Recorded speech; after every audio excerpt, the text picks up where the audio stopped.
So let's rank all the films that I watched for the first time for the month of June 2025. Big D's Entertainment Rankings and Reviews. So, greetings, my fellow YouTubers, and welcome to Big D's Entertainment Rankings and Reviews. My name is Dual, better known to as the Big D, and this time around, I'm going to bring to you a ranking of all the films I watched for the first time for the month of June 2025, and I managed to get through without any last minute issues. I watched a total of 16 films for the first time, but this was kind of tough though to start at the bottom because there were so many weak ones and what have you. But anyway, this is going to be a pretty big one in a way, but the bottom half is going to be no surprise. So if you're ready, let's start this ranking. Sit back, relax, and here we go. And I'm going to try and go rapid fire this time. Number 16 is Snow White. Yes, one of the worst films of 2025 I have seen. If you've seen my review of this, then you know that I've mentioned this. This is so far the worst film I've watched of this year that I've watched. It's terrible. I think I would rather see a better Disney remake, even though I wish they'd stop doing it. But not that I'm trying to be rude to them, I wish they'd get their heads out of the clouds and focus on something good and what have you. But you get the rest. I just didn't like this movie. It did have a few good qualities, but not 110% though. So I'm sorry, Snow White's the bottom of the chain. But I'll probably be seeing, like I said in my review, I'll probably be seeing much more worse films than this. Definitely, and that's Snow White to you. Now, coming in at number 15 is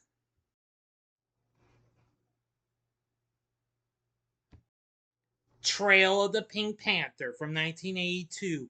Oh, this is the weakest in the original series. Now, the other two that's coming up are also from this series, but which I know got worse review than this. Even though it does have a few funny moments, but this came out 2 years after the death of Star Peter Sellers, which they reused some footage from the previous films and a little bit of new footage he had done just before his death. But unfortunately, not even with with or without and what have you, it just wasn't strong enough to save this film and what have you. It was just not so great. But I'll talk more about this when I review it down the road. Same can be said for the next installment of this series. At number 14 is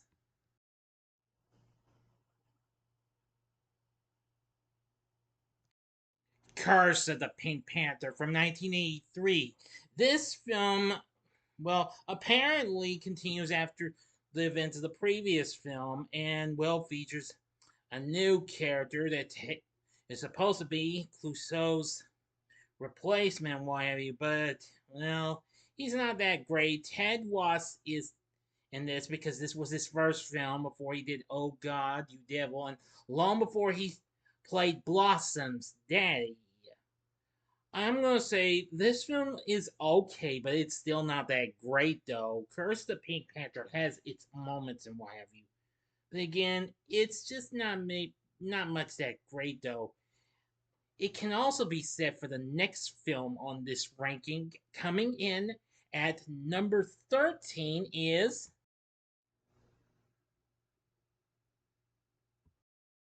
Son of the Pink Panther from 1993. Now, this did even worse than Curse or Trail did. Even though Blake Edwards still returned to direct this as he did with the others, but apparently just wasn't that great and what have you. Roberto Benigni plays well, what turns out to be Clouseau's son and what have you. But anyway, he just wasn't strong enough to save this film. It does have a few funny moments and what have you, but this film I know a lot of people didn't like, and I understand. The film was alright and what have you, but at least I thought it was a little bit of a funny experience. But again, it just wasn't that great. But I'll talk more about these Pink Panther sequels later on down the road. and you can be sure of that. And coming in at number 12 is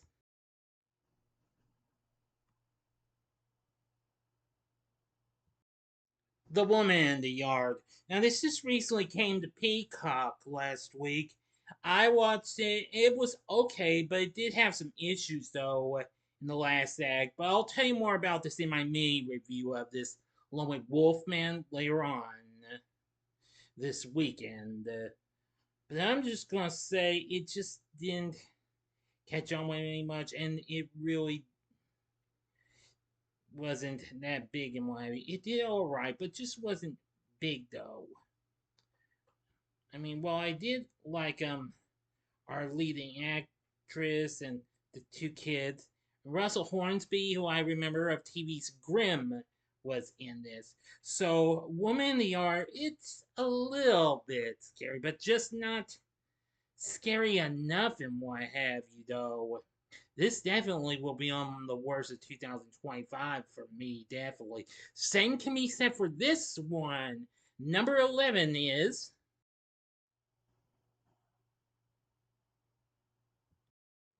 The Alto Knights. Now, this is another film that disappointed at the box office big time, way big time. Well, I did like Robert De Niro's performance, though, as two different characters in my view, but this just wasn't strong enough to catch on. I did like some of the saying in what have you, but some of it just didn't catch on with me. It just wasn't that great. This is another film I'll be talking about in an upcoming mini reviews video coming up this month. So, yeah, this film was alright. Not okay, though. It was alright, but this just wasn't that big with me. Next up at number 10 is Popeye's Revenge. Now, this is one of three horror films to feature the popular Sailor Man that came out since Popeye has finally entered the public domain and what have you. There's two others I have yet to see, Popeye the Slayer Man and the other Shiver Me Timbers. If I encounter those, I'll check them out. Well, at least I thought this was factually okay and what have you. At least that was better than some of the stuff I saw in the past, like the Winnie the Pooh Blood and Honey flicks. Well, I'll rank this up there with the second film. This was a little bit better than the first Winnie the Pooh Blood and Honey. But anyway, still wasn't that great though.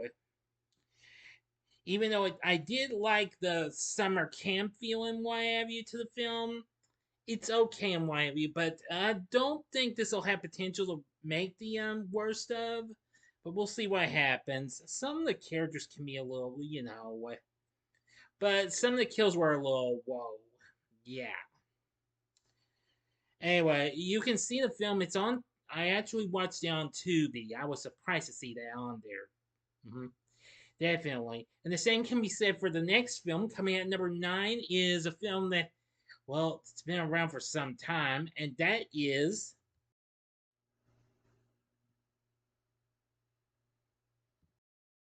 Cruel Jaws from 1995. Now, this film, kind of odd and what have you, but at least I think I'd rather watch this over Jaws' Revenge any day. This film does have some odd sort of characters, and it kind of takes on the various stuff we've seen in the other films and what have you, but this was done independently, not by Universal, as some people dubbed it Jaws 5 Cruel Jaws. But anyway, yeah, the cast is fine, what have you, and I gotta say, it's kind of just a strange little film, but I still enjoy it a little for its little bit of fun, and I feel like it's kind of campy in some parts, but even so, Cruel Jaws isn't completely bad in my view. Again, I'd rather watch this over Jaws: The Revenge any day now. And coming in at number 8 is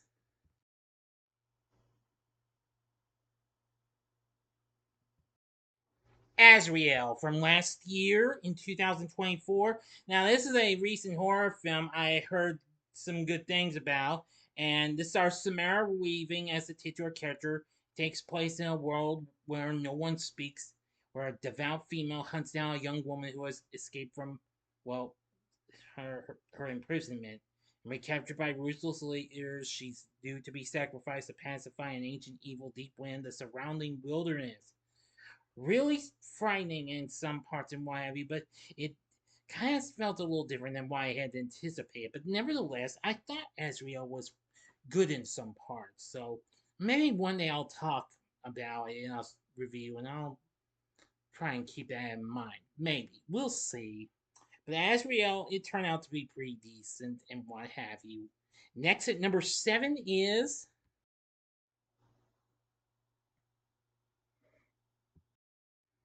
Elio. Now, this is Disney and Pixar's newest film, which I recently did a spoiler free review of not so long ago, and it really tore through the root. Considering the film hasn't done too well, this has become a humiliating disappointment for Disney and Pixar. This has become the worst that's been film that of their career that's been performed at the box office. It opened with their worst opening ever since the day they started with Toy Story. And I'm afraid this could put the studio behind Toy Story, The Incredibles, Finding Nemo, and others in big trouble, even though it's gotten good reviews and what have you. I actually did like it for obvious reasons. Check out my spoiler free review of this if you haven't seen it yet. Elio, it's a not too bad film. It does have some pretty good characters. I like the colorful atmosphere of the planet Elio goes to and what have you. So enough said. And coming in at number 6 is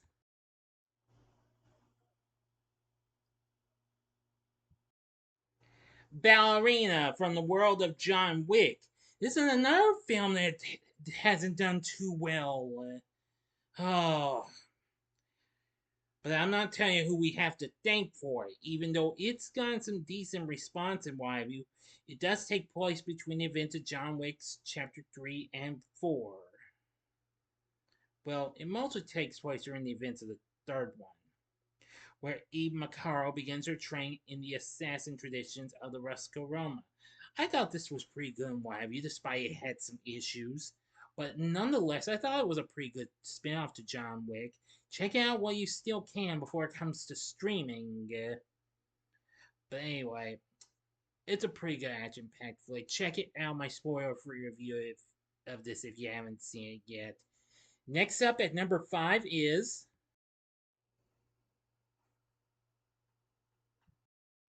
On Deadly Ground from 1994. Now, this is a pretty cool film about an environmentalist who apparently works for an oil company in Alaska, as and their corrupt CEO is the kind of person who doesn't care whether or not oil spills into the ocean or onto the land, just as long as it's making money for him. Steven Seagal stars and directs this pretty cool film and what have you. I really liked his performance in this film. This also has Sir Michael Caine in the film as CEO. And I gotta say, he's really good. This also has a pretty good set of cast members. Even Billy Bob Thornton's in it. Yeah.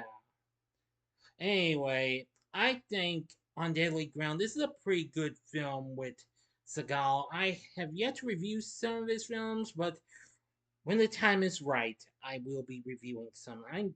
This is another one of his films I've seen after recently seeing Marked for Death and Hard to Kill, and of course the Under Siege films. But anyway, On Deadly Ground, this is a pretty cool film. I liked it. Next at number 4 is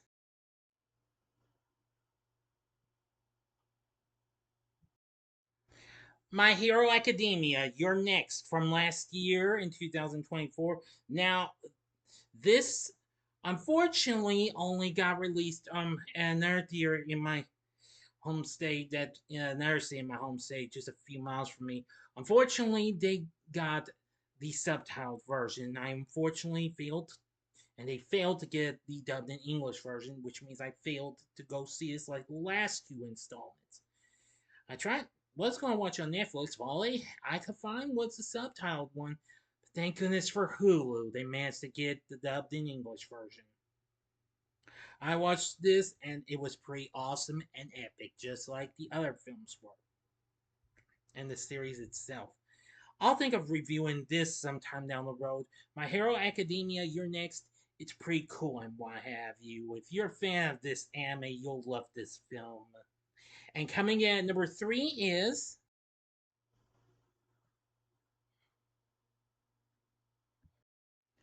Predator, Killer of Killers. Now, this is a new anime film made exclusively for Hulu. Directed by Dan Trachtenberg, who directed the previous installment of the Predator series in Prey, which of course was a prequel. I think this film was so incredible. It got the best reviews than any other film in the Predator franchise overall. It focuses on three different stories in Wiley that will merge in together for the grand finale to this film. This film was incredible. One of the most bloodiest, goriest anime films I have ever seen in Wiley. Aside from the direct-to-video Mortal Kombat films, which I forgot to point out in my review, but I will say that this film was so awesome. Check out my spoiler-free review of this if you haven't seen it yet. It'll be one of 3 videos I'll leave for you at the end of this video. And next at number 2, this kind of was tough, but I decided to let one film be second and a very good film to be last. Coming in at number 2 is a film that pains me that didn't do so hot. That film is none other than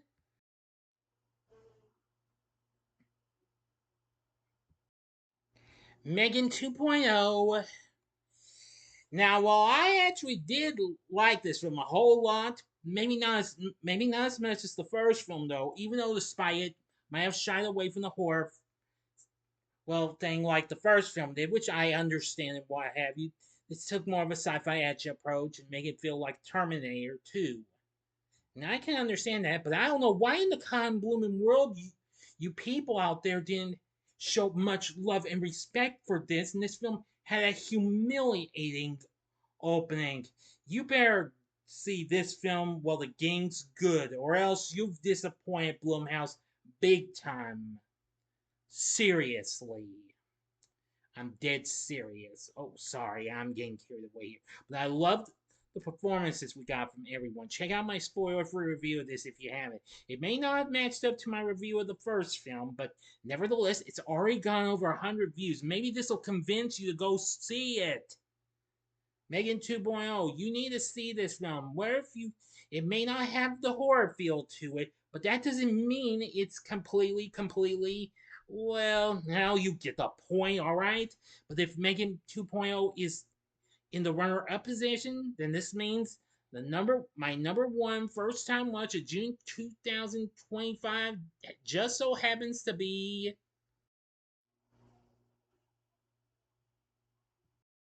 F1. Now I have blast with this film. I think this was a more cooler and funner flick, and why I decided to choose this over Megan 2.0. This may not have made the 10 films I wanted to see in the first half of the year ranking, but I feel like this should have, and I feel bad for it. This film was again a blast from start to finish. Brad Pitt and Damson Idris were absolutely superb in their performances. We also got some good performances from Carrie Condon and Javier Bardem as well. You need to go see this film. This film's becoming a big success for Apple original film. So I say this film is so incredible. Directed by Joseph Kosinski, the guy who directed Top Gun Maverick. Mm-hmm. Yeah, I think you'll love F1. It's so bloomin' awesome. One of the best racing films I have ever seen in I don't know how long. But anyway, check out my review of it if you haven't seen it yet, which I'll give it to you at the end in just a second. So that's my ranking of all the first time watches for June 2025. What did you think of this ranking? What did you watch for the first time? Leave me your top pick or your top 3 or top 5. I wish some of y'all would do that, but a lot of y'all have never done it. Leave them for me in the comment section below. If you like this video, consider clicking the like button, subscribe, and be a part of the Big D Nation. Continue to help support my channel, make it grow and make the views grow. Tell all your friends about my channel, give them to know me. Maybe they'd like to be a part of my Big D Nation. Share my vids with your friends if you'd like. Join me next time when I review Die Hard 2. So if you like this, check out my spoiler-free reviews of the top 3 films. The upper left-hand corner is my spoiler-free review of F1. The upper right-hand corner is my spoiler-free review of Megan 2.0. And the bottom left-hand corner is my spoiler-free review of Predator Hunter of Hunters. And the bottom right hand corner is the button you can click to subscribe. If you like rankings and reviews on movies, TV, music, video games, etc., then I'm your guy. Thanks for watching. Until next time, I'm the Big D saying, see ya.